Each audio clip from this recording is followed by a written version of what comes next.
หมอยอดคือมื้อนี้เนาะหมอยอดฮู้บอกว่ามีคนประเทศหนึ่งที่สำหรับหมอแจ๊บมองว่าเอาเปรียบคนไทยขนาดเนาะเอาเปรียบคนไทยที่สุดเนาะจริงๆแล้วเพื่อนบ้านกับหลายประเทศก็อาจจะเอาเปรียบอยู่นะมีความเอาเปรียบแต่ประเทศนี้หมอแจ๊บคิดว่าเอาเปรียบเลยก็ถือว่าเป็นพิเศษเลยว่าซะ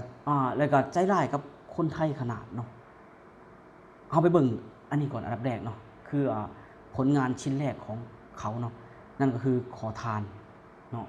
มันเยอะจริงๆว่าขอทานสิ่งที่เห็นในภาพลักษณ์ของประเทศไทยเสียมาเบิ่งกัน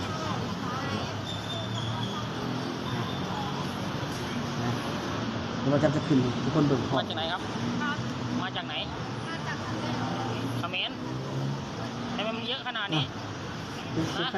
ทำเห็นเลยนะครับมันเยอะขนาดนี้อันนี้ประเทศไทยไม่อนุญาตให้ขอทานมาอยู่นะครับกลับบ้านคุณไปเลยครับเก็บของไม่เก็บจับส่งกองมันจะได้มันแจ้งเจ้าหน้าที่นะนี่เป็นไรสินะใช่ลูกคุณหรือเปล่าเนี่ยเก็บของ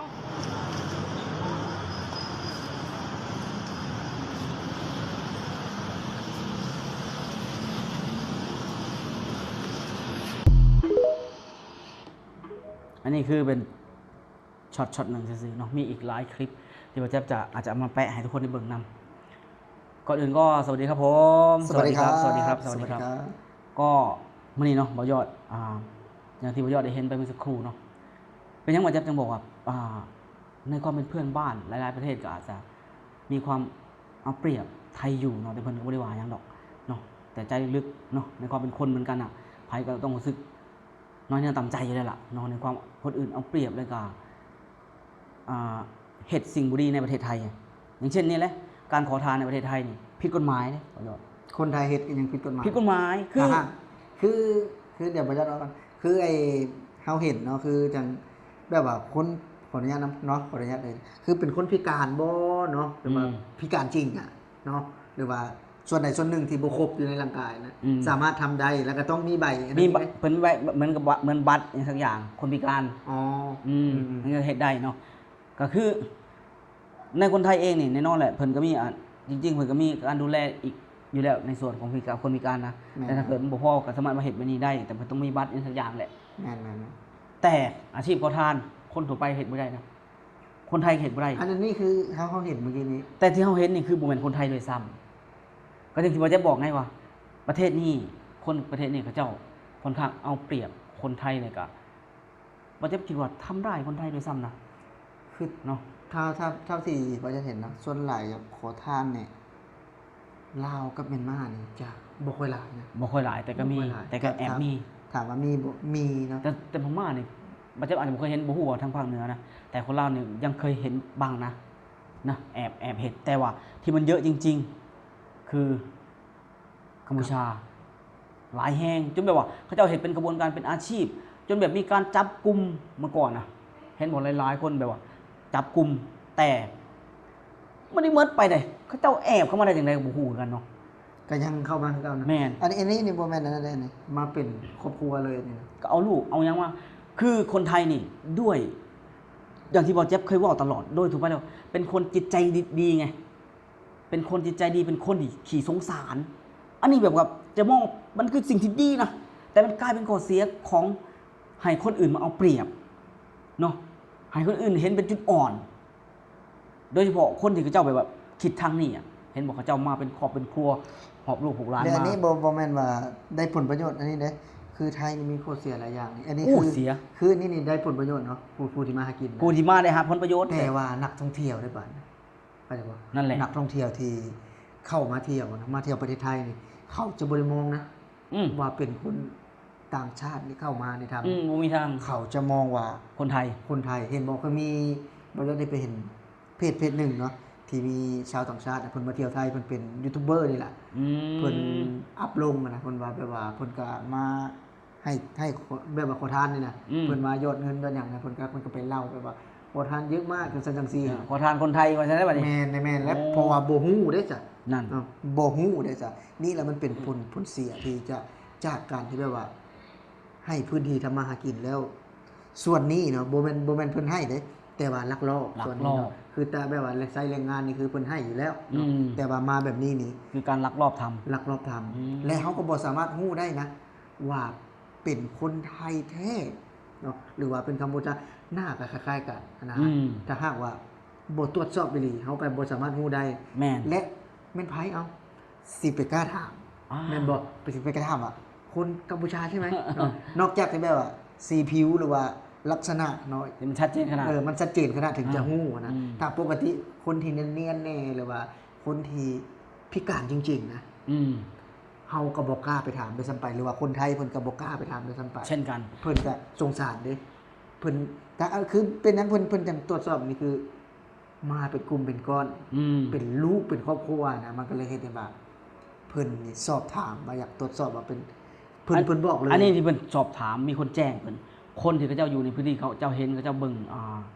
มาหลายวันแล้วหลายเดือนแล้วเขาเจ้าฮู้แล้วเขาแจ้งไป อ๋อเขาแจ้งเลยเพิ่นมา แม่ แล้วเพิ่นถามเลยเนาะ มาถามแต่ว่าเขาเจ้าบ่ได้ใจร้ายจับส่งเจ้าหน้าที่จริงเฮ็ดได้ แต่ว่าให้กลับก่อนไล่ไว้ก่อน เพราะฉะนั้นโอกาสก็จะกลับมามีอีก คือจริงประเทศจะบอกนี่เนาะมันเป็นภาพลักษณ์ที่เสียหายแห้งขนาดสำหรับประเทศไทย เพราะว่าเขาเอิ้นหยังเนื้อไม่ได้กินหนังไม่ได้ลองนั่งกระดูกแขวนคอเนาะสุภาษิตไทย เนื้อไม่ได้กินหนังไม่ได้ลองนั่งกระดูกแขวนคอ คือไม่ยั้งกับบ่ได้นี่นะกินกับบ่ได้กินนี่นะบ่ได้เอาหยังมาปูนั่งปูนอนนะแต่ของเศษของเหลือกับมาแขวนคอคนไทย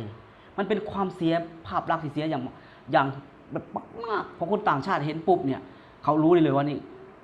รู้ไม่ใช่รู้เลย เขาคิดไว้เลยว่า นี่คือคนไทย เขาไม่คิดเป็นอื่นแน่นอน นี่คือคนไทย นี่คือขอทานคนไทย ภาพลักษณ์ของคนไทยอย่างเสียเลยบ่ได้หยังแต่เสียหายบ่จับถึงได้บอกในมายอดว่า เป็นคนที่เอาเปรียบและก็ทำลายประเทศไทยหลายที่สุดณเวลานี้เลยนะ คือจังมุมหนึ่งเนาะในมุมหนึ่งในมุมที่แบบว่ากำลังถกเถียงกันตอนนี้ก็แย่พอแห้งแล้ว แย่พอแห้งแล้ว แล้วมามุมนี้อีกได้ป่ะ นี่อีก มุมนี้ก็บ่แม่นแต่มุมเดียวเลยเด้มุมนี้ก็เลย อืม และก็มุมตั้งเกาะตั้งแก้งอีกอันน่ะ โอ้ มัน หลาย หลายอย่างเนาะ หลาย ที่ อย่าง ที่เฮาได้เห็นนะเฮาได้ แม่น เสพสื่อนี่นะคือแบบว่าหลายอย่างแต่ว่านี่มีกรณีที่แบบว่าคือเห็นบ่ข่าว2คนนะ อืม อ่ะคนไทยนี่ถ้าหากว่าเดือดร้อนคนไทยซอยเหลือเด้ ซอยเหลือ เห็นบ่ที่มีข่าว2คนนะ เห็น แต่บ่เอาไว้ซื้อกันแล้ว เห็ กัน นป่ะอ่า เห็นมีข่าว2คนที่ อืม เฮาได้เห็นนะออกซองดังเลยนะหลาย แม่ ช่อง แม่ เลย หลายช่องเลย เพิ่นช่วยเหลือนะ ซอยเหลือ เพิ่นบ่ได้ปฏิเสธหรอกโอ้คุณไม่ใช่คนไทยมีบ่แม่น อืม แต่ว่าเป็นหยังคือตอบแทนโดยการที่แบบว่า เฮ็ดแบบ มาเฮ็ดแบบนี้นะ เนาะ แบบนี้ถามว่าคนไทยนี่เพิ่นเสียดายเงินบ่เพิ่นบ่ได้เสียดายเงินนะที่จะไปช่วยคนขอทานนะ แม่น แต่ว่ามันเฮ็ดในประเทศไทยนี่เสียชื่อเสียเสียง แม่นภาพลักษณ์คนเสีย แม่น คือบ่จะว่าแต่คนไทยแหละ ขออนุญาตทุกคน อย่าว่าแต่คนไทยเลยเนาะบ่าวเจ็บเองบ่าวยอดเองบ่เจ็บเสือเหลือเกินว่า การที่เฮาเดินไปปุ๊บแล้วเห็นขอทานที่แบบมีลูกน้อยน่าสงสาร แบบว่าหรือว่าพิการแบบน่าสงสารเฮาบางครั้งกับเมื่อก่อนเนี่ยบ่าวเจ็บประจำเลยนะให้20 50เอาจริงๆเพราะว่าเฮาเห็นเลยเฮ้ยน่าสงสาร แต่เฮาบ่ฮู้ข้อเสียมันยังสิเกิดขึ้น แต่เดี๋ยวนี้บ่เจ็บบ่ให้นะบ่เจ็บบอกตรงเลยนะบ่ให้เพราะว่าตั้งแต่คนไทยเป็นประกาศว่า ขอทานผิดกฎหมายเนาะแล้วบ่เจ็บเองก็มันจะทันทีเลยส่วนหลายคนไทยเพิ่นบ่ขอทานแล้วเพิ่นบ่เฮ็ดแนวนั้นคนที่เฮ็ดเพิ่นจะต้องมีบัตรหยังคักแน่หั่นนะเพราะว่าเพิ่นจัดการเรื่องนี้เรียบร้อยแล้วคนไทยก็คือแบบว่า คนไทยเองจะบ่ไปนั่งขอทานไปนั่นโดยเฉพาะคนที่มีสมประกอบทุกอย่างเลยบ่มีแน่นอนเพราะฉะนั้นบ่เจ็บบ่ให้ต่อให้เจ้าสิมีลูกมันยังมานั่งก็แล้วแต่บ่เจ็บบ่ให้เลยเนาะ คือถ้าหากว่าแบบว่าคือคนไทยนะคือแบบว่าร้องเพลงบ่นี่บ่จัดให้นะ แบบนั้นแม่น แบบว่าบางคนอาจจะเด็กน้อยถ้าหากเด็กน้อยเพิ่นก็เปิดหมวกเนาะ เปิดหมวก แต่สำหรับ เล่นดนตรี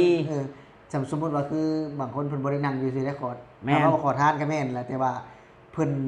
ตาบอดเนี่ยนะคือการ อืม เนาะเพิ่นก็เดินไปก็ร้องเพลงไปนำแน่นอนมันก็บ่ได้ม่วนดอกเพลงแต่ว่า คือเขาก็ยังเห็นในความที่แบบว่า เพิ่น สู้ชีวิตนะ คือแบบว่าบ่ได้อยากนั่งอยู่ซื่อๆนะ เปรียบเสมือนการทำงานแลกเงินเลยนั่นน่ะ แม่น ส่วนน้องๆกับส่วนร้ายน้องๆนี่สิเพิ่นมาเฮ็ดเปิดหมวกต่างๆเพิ่นสิใส่ศิลปะใส่ความสามารถในการโชว์ให้เฮาเห็นเฮาเบิ่งเฮามักเฮาให้ แม่น แบบนั้นเลยเพิ่นบ่ได้มานั่งอันนี้แบบมานั่งเอาอันนี้บ่ฮู้เพิ่นหยังกับ กระโปง กระโปรงกระป๋อง เก็บมาจากไส เออ เอามามันแบบง่ายแห้งอ่ะ จริงๆแล้วเฮาบ่เคยพิจารณาได้มาก่อนนะบ่เคยพิจารณาได้มันบ่แจ๊บมาก่อน จนทุกวันนี้บ่แจ๊บพิจารณาแล้วโอ้โห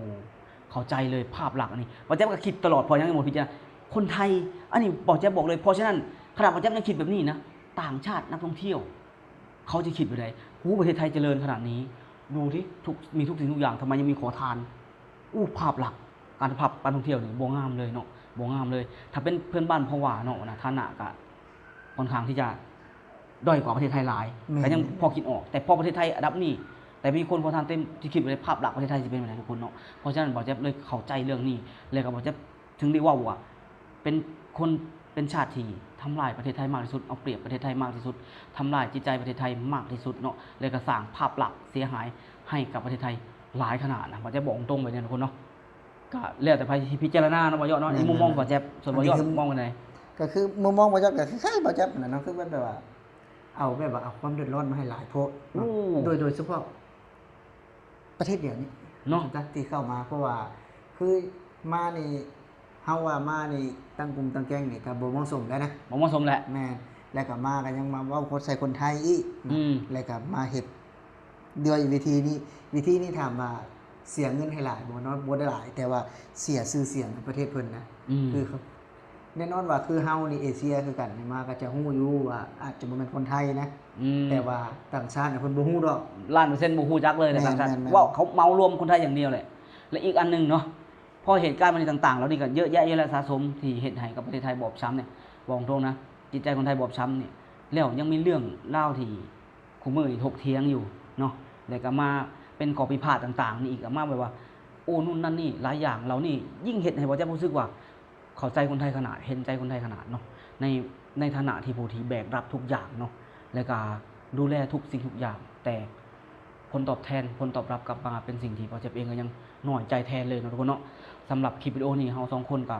ฝากไว้ประมาณนี้เนาะมื้อนี้รายงานลาวชาแนลกับสตอรี่ชีวิตบ่าวเจ็บกะลาทุกคนไปก่อนนะมื้อนี้เนาะสวัสดีครับผม สวัสดีครับ สวัสดีครับ สวัสดีครับ